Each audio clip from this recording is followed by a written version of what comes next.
Welcome to Dementia Dialogue. Stories bring us together and help us to understand one another. Our podcast gives people with lived experience of dementia a way to share their stories with each other and the broader community in order to increase understanding and connection and decrease stigma. In this episode of Dementia Dialogue, the third in a series of conversations about intergenerational engagement, I speak with Dana Zummach, Manager of Dementia Programs at the Schlegel-UW Research Institute for Aging, also known as the RIA, based in Waterloo, Ontario, and Kate Dupuis, the Schlegel Innovation Leader in Arts and Aging at Sheridan College and the RIA. She is based at the Sheridan Centre for Elder Research in Oakville, Ontario, and is a professor in Sheridan's Faculty of Applied Health and Community Studies. During our conversation, we discussed several intergenerational programs that have been supported by SIP funding through the RIA and programs that Kate has been involved in creating and supporting through her research. We also explore why these interactions are so important and meaningful to both the young and their grand friends. Many lessons were learned from the programs being supported by SIP funding, and as a result, Dana shares some best practices and how to access key resources for training purposes and also program development and/or management. Finally, some words of advice are shared about program sustainability. I am your host, Lisa Loiselle, and I hope you enjoy my conversation with Dana and Kate. Hello and welcome to Dementia Dialogue. This is another episode in the Intergenerational Engagement, a series that I'm producing. Lisa Loiselle is your host. I have with me today two special guests. We have Kate Dupuis. She is the Schlegel Innovation Leader at the Centre for Elder Research at Sheridan College in Oakville. And Dana Zummach is the Manager of Dementia Programs at the Schlegel-UW Research Institute for Aging, and that's here in Kitchener-Waterloo, in Waterloo. Welcome to Kate and Dana, and thank you very much for being here today. I wanted to start with Dana. Can you tell me about the RIA, which is the Schlegel-UW Research Institute for Aging, and how it is that you're supporting intergenerational engagement? Sure. So the RIA is a charitable nonprofit foundation. And as a nonprofit organization, the RIA's mission is to enhance care and quality of life of older adults through partnerships in research, education, and practice. The RIA received funding for a project called Supporting Inclusion Through Intergenerational Partnerships, or SIP for short, through the Government of Canada's New Horizons for Seniors program. And I have been involved in the SIP project at the RIA for the past 4.5 years. And the SIP project is really focused on reducing the social isolation of older adults living with dementia and their care partners through intergenerational relationships with youth, so secondary and post-secondary aged youth. At the RIA, we develop and share innovations that make a difference in people's lives, and that's what we were really hoping to do with the SIP project. We had the opportunity to fund 4 community-based projects in partnership with local organizations. They all had different approaches to creating intergenerational programs, but they were all working towards that one overarching goal. So Kate, can you tell me about the intergenerational research that you're working on? Absolutely. So I have a very unique role. I am a member of the Sheridan Centre for Elder Research, also affiliated with the Schlegel-UW Research Institute for Aging. And that allows me to do research in different contexts. So some of the work that we've been doing at the college is actually around fiber crafts or fiber arts. So we have been working on a crochet connections intergenerational opportunity where we have older individuals from the community who actually come onto campus and crochet with some of our Sheridan learners.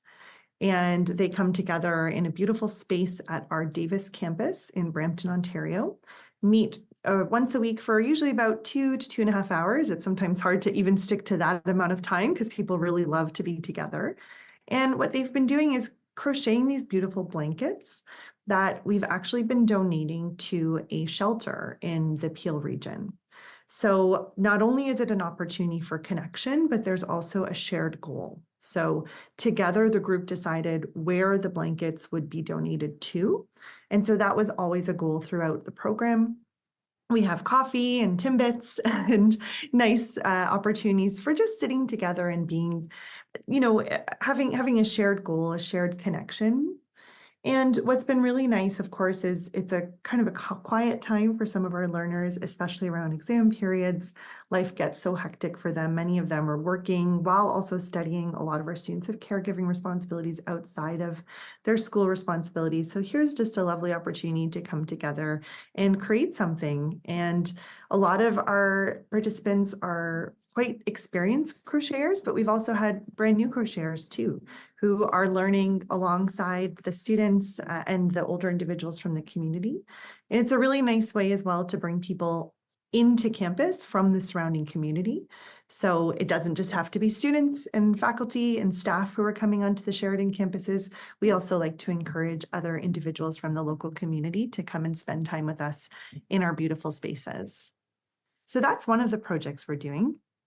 The other work that I'm doing that's been funded very generously by both the Ontario Trillium Foundation and the Centre for Aging and Brain Health Innovation at Baycrest, CABI, is the Intergenerational Music Therapy Jamboree.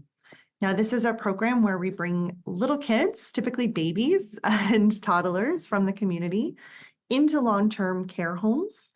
It was actually begun by two staff working in one of the Schlegel villages in Guelph, Ontario, back in 2017. And luckily, we have continued it even throughout the pandemic. We were able to move to a virtual jamboree, which was quite chaotic, as you can imagine, all these babies on the screen. I can't even imagine. It was honestly one of the highlights, of my week, because we were zooming into the villages. We were zooming into a long-term care home. And of course, the residents were quite socially isolated at that time. There wasn't a lot of visiting that was happening. So it was such a good opportunity for them to connect with the children and the parents, but also to see other places. So, for example, in one of the virtual jamborees, it was around the winter holiday time. So a lot of folks would have Christmas trees or gifts and decorations that was up. So that was really nice for our residents. But we're very lucky. We've actually been able now to expand the Intergenerational Music Therapy Jamboree to 15 sites across the province. So Wow. we're still in long-term care homes, but we're now also moving into retirement homes, adult day programs. We're connecting with local daycares. So we're really trying to expand out and continue to bring the magic and joy of these intergenerational connections to more and more people across Ontario. So tell me about that magic and joy. What is so magical and joyful about these programs and the connections? And as a follow-up to that, these are two very different programs. And what's the difference between the magic and joy that you're seeing between very vast age differences between those groups? I think the key piece for at least the programming that we're doing is that these are sign-up programs. They're not typically drop-ins. So we've curated essentially a group of folks who are interested in exploring and learning from one another over a course of 8 or 12 weeks. And so that gives us the opportunity to actually create connections, to create new social relationships. In our Intergenerational Music Therapy Jamboree, the creator of the program, Kathy Lepp, an accredited music therapist, she started using the term grand friends for the residents. So it's not just people you're coming to visit, it's actually your adopted grandmas and grandpas or grand friends. And as you can imagine, I'm sure with little kids, even over a 2-month period, you see such changes. So for example, we had an infant who was not quite 3 months when they started the program, and then about 6 months when the program ended. That's a huge change in development over that course of time. And I know that grand friends really appreciate being part of that change. They're asking questions to the parents. They're starting to engage a little bit more with the children. I was up at one of our villages in Waterloo last week, and we had a jamboree, and one of the children has started to walk. So now they're walking down the hall to say good morning to the grand friends. That is a huge developmental milestone that our residents have the joy and opportunity to witness. And similarly, of course, many of these babies can't quite talk yet, but when we're thinking about the crochet connections, the intergenerational connections between our college students and our community members, they're able to talk about, how's your week going? Oh, I knew you had that test you were studying for, or you missed one last week because, you were too busy at work trying to juggle work and school. How are things going? So there's a little bit more of a give and take of communication for sure, because there is that language development with grownups versus with the children. But what you do really see, and what I've had the privilege to witness, is this blossoming of relationships over a few months period of time. And so I think that's a really key piece of it. There's a lot of discussion right now in the Canadian context about people starting to miss out on these intergenerational opportunities because either they're not having kids or their kids are growing up in a different city from them. And so maybe sometimes people don't have that opportunity to be around their early 20s grandchild who's going to college. Maybe they talk on the phone or FaceTime, but here's an opportunity actually to be with someone in the same room, sharing a cup of coffee once a week. It really helps to create these very strong social bonds. Mm-hmm. So what are you hearing from the students then, as far as their grand friends and that engagement? What are they taking from this engagement? The students really love the opportunity to be creative and to connect with other people. I think we were very lucky. This particular Crochet Connections project that I was part of, it was actually spearheaded by one of our Sheridan librarians, Karen Lintz. And so it was her brainchild. And she herself is a crocheter. She is an incredibly creative crocheter. And so she created this group because she knew the power of crochet and she knew how incredibly valuable it could be. It's a very, I do not crochet myself, but having witnessed it, it's a very soothing type of activity. Mm-hmm. And it's very tangible. At the end of a session, you have created a square. At the end of the 3 months, you have created these beautiful blankets. And so that's something that's really nice. In college, you're doing tests and assignments and writing, but you don't often, especially now in the digital age, you don't often get to hold a completed product in your hand. So it's really nice for the students to have that opportunity to create something. We've also offered an opportunity in our library last April for a sort of a creators market. So any student, not even someone in the project, could come and create with us. And students were I think they were really excited to see this opportunity. The library is usually more of a quiet space. We purposely made it a very social interaction type of opportunity. And some of the students were actually creating things for their family members. Like one of the students said he was going to create a little pouch for his grandpa so that when he goes back home, he was an international student, when he goes back home over the summer to visit his grandpa, he can give him something that he made when he was in school in Canada, which I think is really, really incredible. And now a little piece of our project is at home with his grandpa. Oh, So it's just something new and different for the Sheridan students to be doing. And we're very, very lucky that Sheridan College has continued on with this project beyond the grant we had received. The librarian is able to continue the project, which I think is really valuable for the whole college community, really. Yeah, absolutely. Because a lot of times, that sustainability of the programs, sometimes wanes after the funding is gone, which is very unfortunate. Dana, so you've seen a lot of programs, intergenerational programs, over the course of the SIP funding. Why is interacting or engaging between the generations? Why is that so important? Yeah, I think like Kate mentioned, one of the benefits of intergenerational programs is really the opportunity to reduce social isolation, for one thing, so bringing different generations together. But I think it also allows the opportunity to challenge ageism. So this sort of allows both the youth and the older adults to explore who they are and what they can learn from each other. In our SIP programs, we had a lot of older adults and youth both acting as learners as well as teachers. So really creating opportunities for reciprocal relationships. And that really helps to facilitate that relationship building and in some cases, very strong bonds between the older adults and the youth. Similar to what Kate was describing, we had many participants saying that they now had new grandparents here in Canada, which was just so moving to hear. So for example, in some of our SIP programs, the older adults were helping youth think about career and education pathways, helping them to gain certain skills. So they were practicing the German language or gardening skills, jewelry making. traditional crafts that they may have not have the opportunity to learn elsewhere.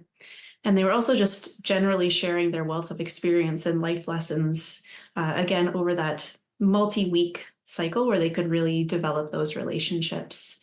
And on the flip side, the youth were helping older adults to try and to learn different technology and social media. Again, during COVID, a lot of our interactions were virtual. So just helping them on Zoom and helping them to figure out how they could connect with their families, share pictures and different things like that. And then the youth also had the opportunity in some cases to help facilitate the program. So they were building their own confidence in public speaking and leadership skills. So I think intergenerational programming provides a great variety of opportunity for both older adults and the youth themselves. So what trends are you seeing with intergenerational engagement? So, Kate, you're working on kind of two ends of the spectrums with little babies and then, young adults really, working with older adults. Are you seeing any different trends as far as intergenerational programs are going?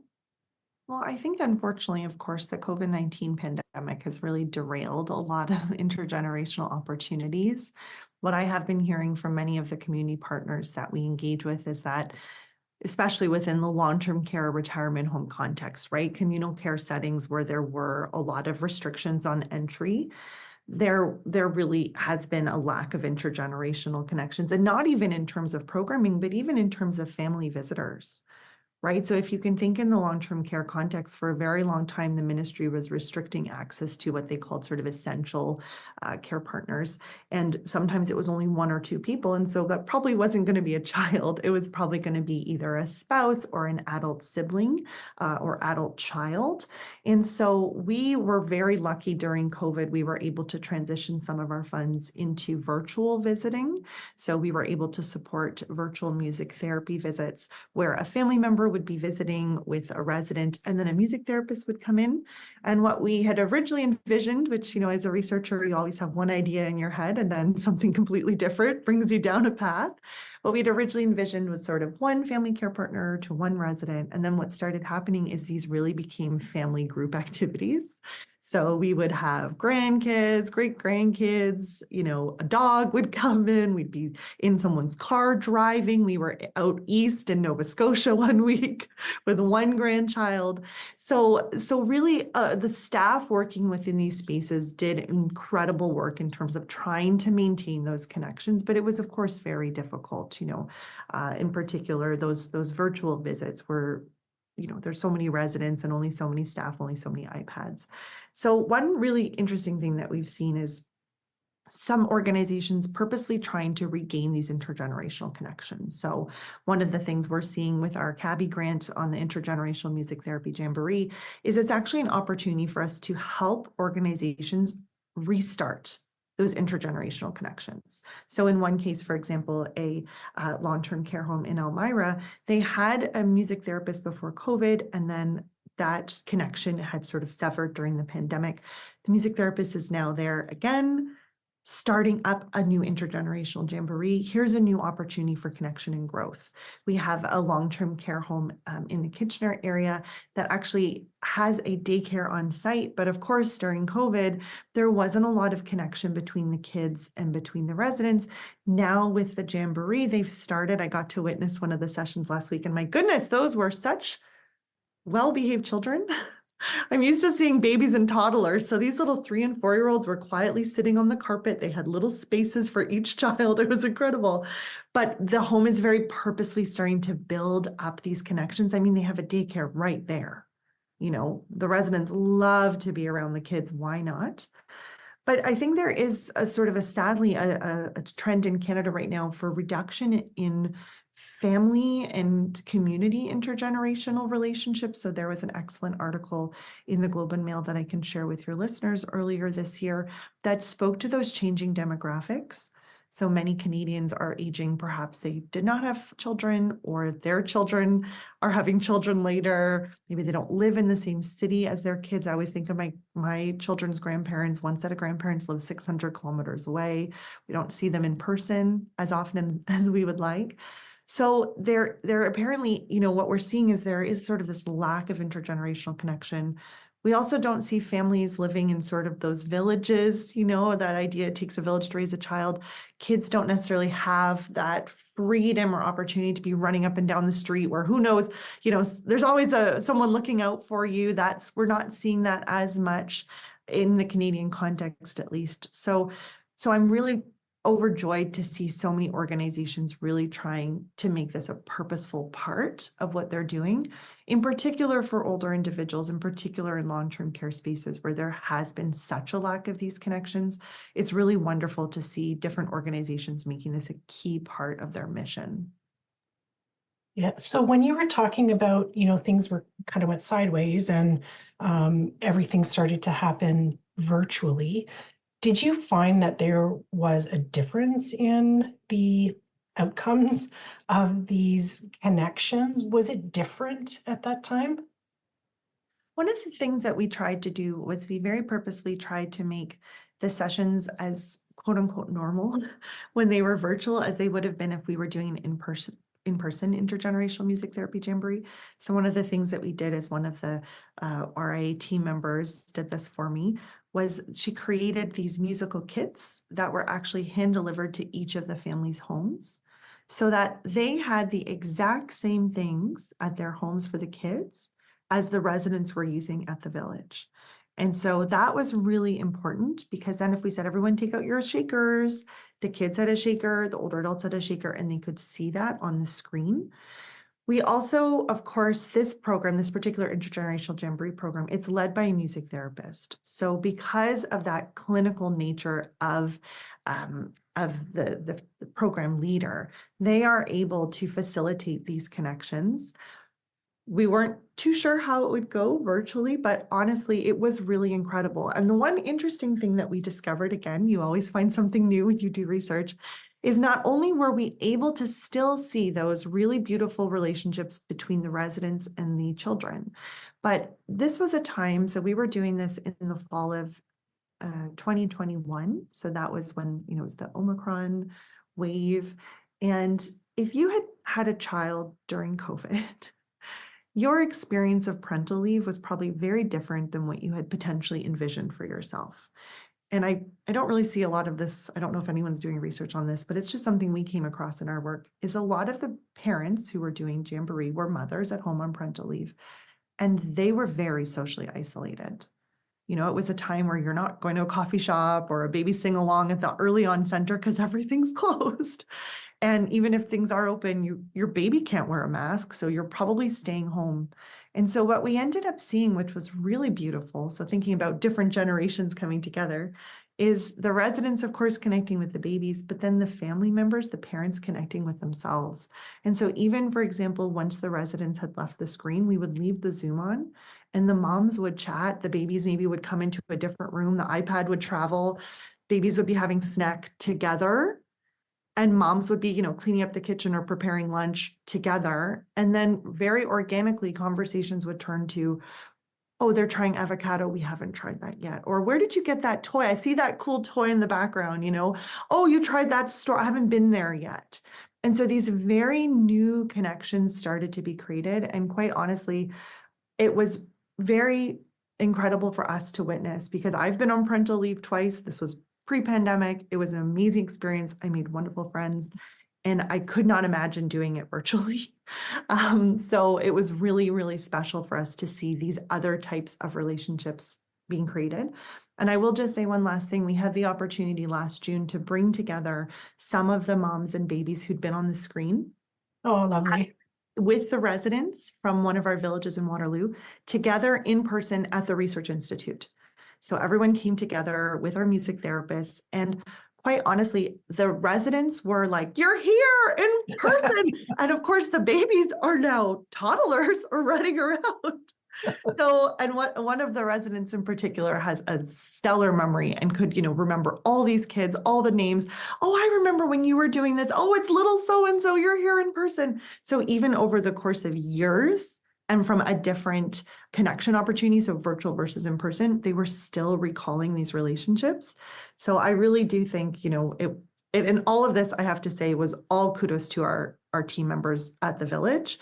I just got to do the Zoom, but I wasn't the music therapist trying to lead this program, under the mask, distancing, placing the residents at a certain distance apart. It was really a labor of love for the staff, and it was really, really valuable for everyone involved. Not only, the residents, the babies, the parents, but also the team members themselves too, because they got to continue making those connections as well. That's fascinating. The idea that those connections can still be made even if you're on a screen, right? And who would have thought? Who would have thought that? Yeah. Sometimes we had to remind people to be careful with the screen. We had little children potty training. You're just going to turn away from that. And like someone's having a bit of a meltdown. We would just turn our camera off for now. But everyone was just so overjoyed to be together, Right. in that virtual space that we worked through all of those little hiccups just really wonderfully together. So Dana, with all of these, again, these programs that, you're helping to build and to fund, what have you learned from, what are the lessons that the RIA has taken from all of these intergenerational programs? We've definitely learned lots of lessons during our implementation of the SIP project, but I'll just share a few of them today.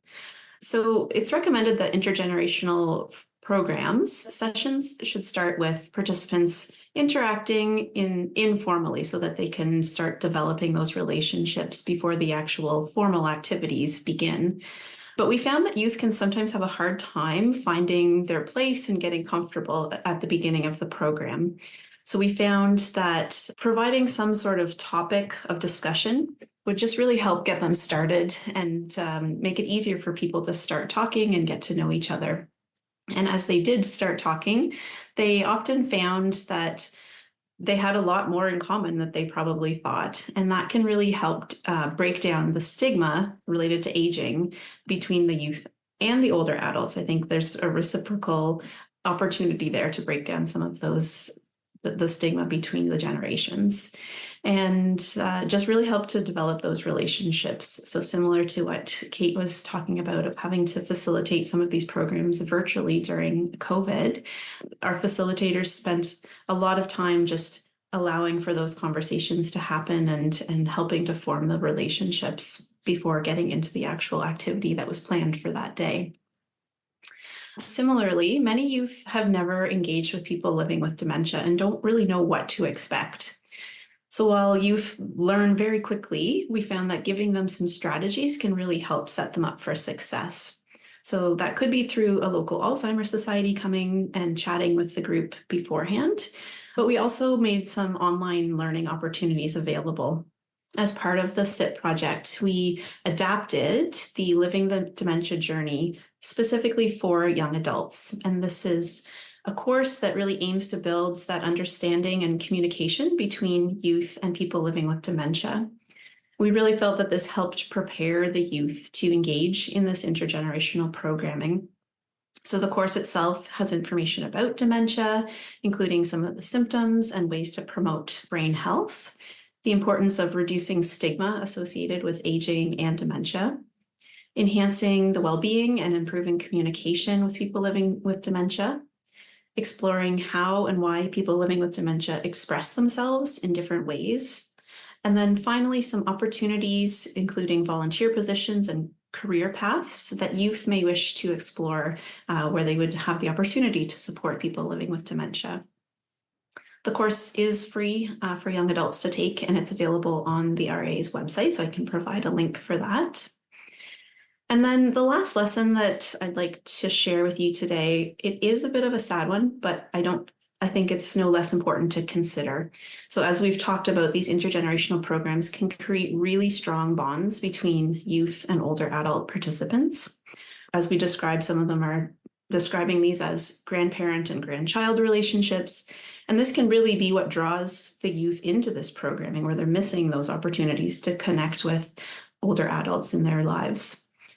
Unfortunately, with intergenerational programming, it means that there's an increased risk that an older adult participant may die or experience another change that means that they can't participate in the program itself. So that could be hospitalization, transitioning to a long-term care home, And this loss of the relationship, whether it's a death or the conclusion of the programming itself, can really lead to grief. And this can be really traumatic for the youth, particularly if they haven't experienced this before. So we learned that it's really important to have some strategies in place for addressing loss and grief.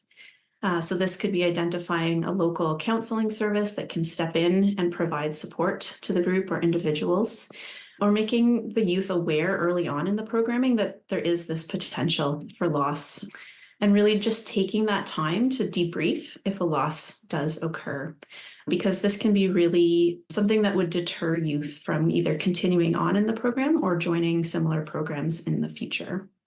Those are some really deep lessons, about those intergenerational connections.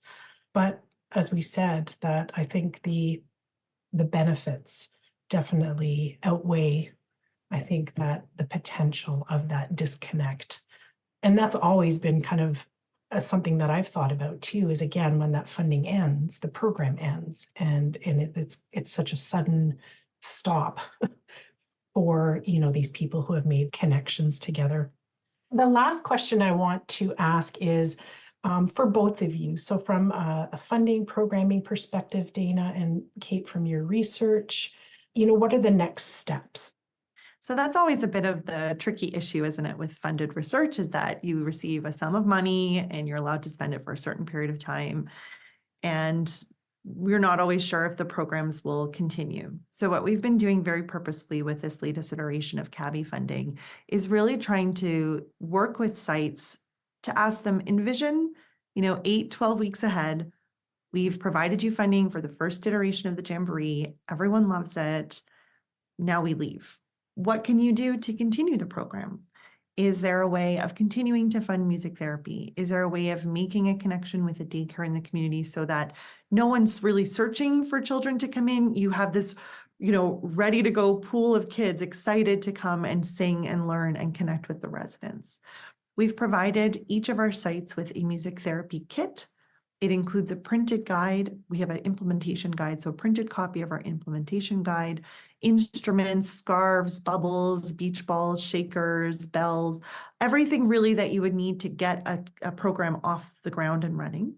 And we also provide my support. So if they have questions, concerns, anything that they've learned from the program, because the work that I do is part of a research project, we also have surveys that go out to the staff to see what worked, what didn't, what could we suggest for next time. But our grant will be ending this fall, so we are continuing to look for other programming. But I think the other piece that I've started to move more forward with in my own work is advocating to leadership in these organizations. So while, of course, I'm able to provide funding for 8 weeks of music therapy, many of the sites we're working with do have music therapists on site, but not all do. So probably, especially across Ontario, we have over 620 long-term care homes. It's likely only a minority of them have a music therapist, and I've still only encountered a handful of homes that have a full-time music therapist. So it's also talking to the organization and to leadership about why it's actually so important to have this type of clinical provision of care within your space. It's also working with long-term care in particular, if not, organizations in general that work with older adults, to remind them of the value of and importance of an intergenerational program such as this. Dana spoke beautifully earlier about reducing stigma around individuals living with dementia, and that's one of the key pieces that intergenerational programs can provide. One of the other things that we think Jamboree is doing, in particular in the long-term care space, is helping to break down those barriers of what is long-term care. Over the pandemic, of course, there have been numerous stories in the media about how awful things sometimes were within these spaces. And I think it can be easy to lose sight of what an incredible place a long-term care home can be for so many who live and work there. Long-term care is a space that over 70,000 Ontarians are living in because that's where they need to be for the care that they need to receive.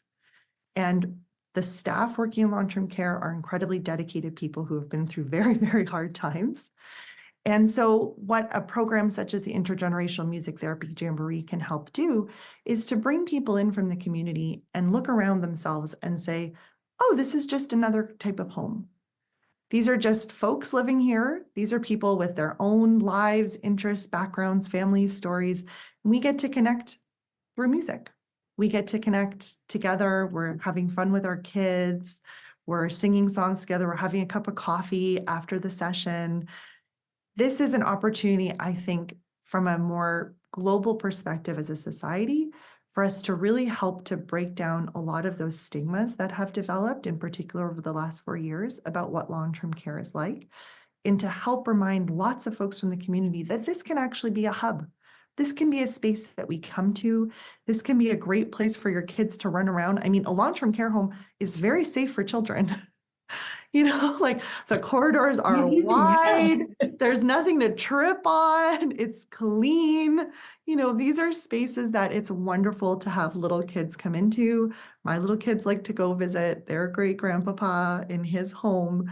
And so for me, I see that also as sort of, an advocacy piece of the work that we're doing, is to help remind people what long-term care can be, and to help maybe distill some of the more negative or maybe not as appropriate stereotypes that some people may have, or beliefs that some people may hold about what the long-term care system is like here in Ontario. Dana? Sure. So similar to what Kate described, we were very purposeful and spent a lot of time with our funded projects planning for sustainability early on in their projects. So not waiting till the end and then trying to figure it out. But we provided learning opportunities focused on implementation and sustainability. And then we really worked with them to develop a sustainability action plan so that they were well prepared to transition to a non-funded model of their programs. So all of the projects have now transitioned into a sustainability phase, and they are all continuing to offer intergenerational programming, but not in the same capacity as they were during the grant period. So as part of that sustainability action plan, we had them work through to determine what the key elements of their program are and think through the cost of those activities and what they would be able to move forward with. So for some of the projects, they were able to continue offering the program, but at a less frequent cycle that they had been offering them during the grant period, or some of them are offering a shorter duration in terms of the number of hours that the program is offered each week. We've also developed a guide for community organizations looking to develop intergenerational dementia programs. So the information in this guide can be used in a number of different ways, from informing the identification and recruitment strategies, preparing for possible barriers to participation, and incorporating best practices into their studies or programming that other researchers and program developers have found successful.